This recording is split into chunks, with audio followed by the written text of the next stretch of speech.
Hello అందరికీ good morning. ఈరోజు అయితే చాలా అంటే చాలా బాగా అనిపించింది. పొద్దున్నే 6:30 కల్లా ఇట్లా మేమైతే పడుకొని లేచేసినాం.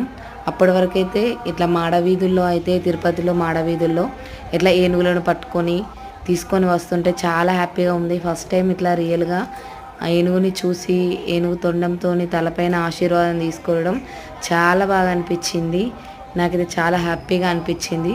ఇక్కడ తిరుపతిలో మాడవీధుల్లో మాత్రం అసలు చెప్పులు వేసుకొని అయితే నడవకూడదు అని చెప్పారు. ఓన్లీ వట్టి కాళ్ళతో నడవాలని చెప్పారు. మాకైతే హ్యాపీగా అనిపించింది ఇట్లా ఏనుగులను అయితే చూడడం. మా పిల్లలతోని కూడా ఇట్లా ఆశీర్వాదం అయితే తీసుకొని వచ్చినాం. మాకైతే చాలా బాగా అనిపించింది. మీరు ఎప్పుడైనా తిరుపతి వెళ్ళినప్పుడు ఇట్లా ఏనుగుతోనైతే ఆశీర్వాదం తీసుకున్నారా? మీకు ఎలా అనిపించింది తిరుపతి ప్రయాణం? నాకైతే కామెంట్ చేయండి. నాకైతే ఫుల్ హ్యాపీగా అనిపించింది. వీడియో నచ్చితే లైక్ అండ్ సబ్స్క్రైబ్. బాయ్.